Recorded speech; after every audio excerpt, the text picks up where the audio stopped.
अधूरे प्यार की अधूरी कहानी। अभय 10वीं क्लास का एक छात्र है। इस उम्र में उसे क्या पता कि प्यार का क्या सिला होता है। वह एक लड़की को मन ही मन चाहने लगा था और इस बात का एहसास धीरे धीरे होने लगा।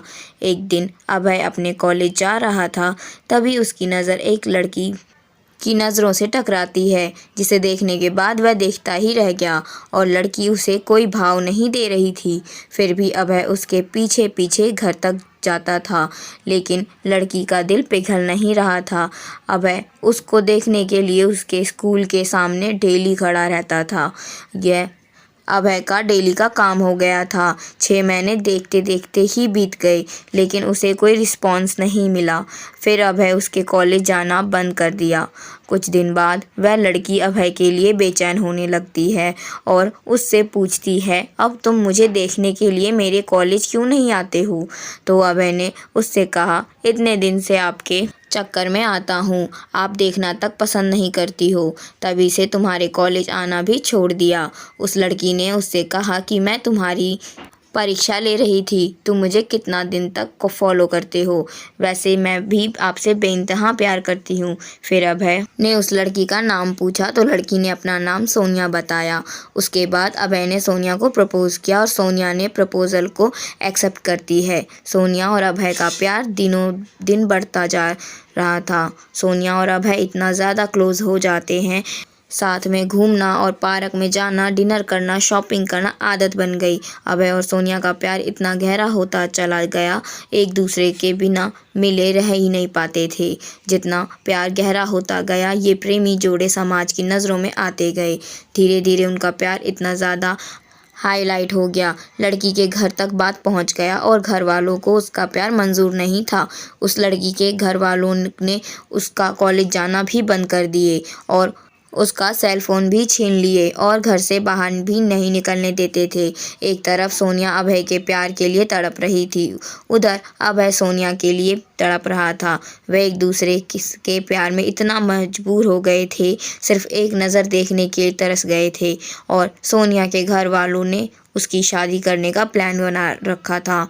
और जब यह बात सोनिया को पता चलती है तो सोनिया शादी से डायरेक्ट मना करती है और वो कहती है कि मैं शादी सिर्फ अभय से ही करूँगी, नहीं तो मैं अपनी जान दे दूँगी।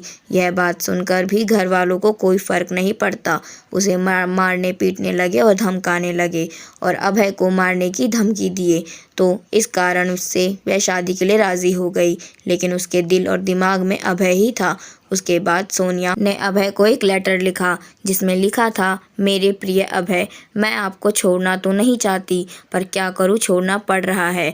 अब हम पहले किसी से प्यार नहीं किए थे और पहली बार आपसे प्यार हुआ था। मैं आपको आज से नहीं, बहुत दिनों से चाहती हूँ। कॉलेज तो एक बहाना था, मैं तो सिर्फ आपको देखने के लिए जाती थी। मैं आपको धोखा नहीं दे रही हूँ, मेरी मजबूरी है, ये आपकी ज़िंदगी का सवाल है और मेरे घर वालों ने मेरी शादी तय कर दी है।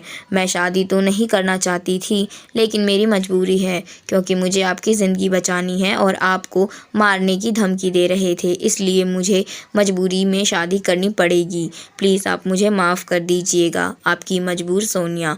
इसके बाद अभय भी सोनिया के लिए एक लेटर लिखता है। मेरी प्रिय सोनिया, मैं तुम्हें कल भी बेइंतहा मोहब्बत करता था और आज भी तुम्हें बेइंतहा मोहब्बत करता हूँ। मैं तुम्हारे प्यार के लिए कुछ भी कर जाऊँगा। अगर आप नहीं तो यह ज़िंदगी में किस काम की होगी। हम दोनों ने एक साथ जीने मरने की कस्में खाई थी, तुम ऐसे ही मेरा साथ छोड़कर चली जाओगी? तुमने एक बार भी नहीं सोचा कि तुम्हारे सिवा मेरी ज़िंदगी में कोई भी नहीं है? सोनिया, मैं तुम्हें कभी भी भूल नहीं पाऊँगा। जब तक मेरी सांसें चलेंगी तो तुम्हारे नाम से ही चलेंगी। वो ज़िंदगी मुझे नहीं चाहिए जिस ज़िंदगी में तुम ना हो। सोनिया, जब से हम तुम बिछड़े हैं तब से मैं तुमसे मिलने की बहुत बार कोशिश की, लेकिन तुम्हारे घर वालों ने मुझे मिलने नहीं दिया। सोनिया, मुझे लगता है कि मेरी ज़िंदगी में खुशी लिखी ही नहीं है, मेरी ज़िंदगी में तो सिर्फ आंसू ही आंसू लिखे हैं। अगर तुम मुझे नहीं मिली तो मुझे यह ज़िंदगी भी नहीं चाहिए और तुम्हारी खुशी जिसमें हो उसमें मेरी भी खुशी है। यह मेरा आखिरी लेटर है। और सोनिया उसका लेटर रो रो कर पढ़ रही थी और उसी दिन उसकी शादी भी थी। सोनिया को अभय अभय से जुदाई बर्दाश्त नहीं हुई, इसलिए सोनिया ने शादी से पहले ही जहर लेती है, जिसके कारण उसकी मौत हो जाती है और यह सूचना अभय तक पहुंचती है। अभय उसकी मौत का सदमा बर्दाश्त नहीं कर पाता और जिसके कारण वह भी अपनी जान दे देता है। सच्चे प्यार का अधूरा अंत हो जाता है। ऐसे में प्यार करते हो तो जान देने से बेहतर है निभाना सीखो। दोस्तों, क्या इस कहानी में अभय और सोनिया ने सही निर्णय लिया है? क्या दोनों प्रेमियों को मौत के अलावा और कोई रास्ता नहीं मिला? दोस्तों, यह पूरी तरह से गलत है। आपके अनुसार दोनों को क्या करना चाहिए था? तो दोस्तों, आज की कहानी में बस इतना ही। मिलेंगे अगली नई वीडियो में नई कहानी के साथ।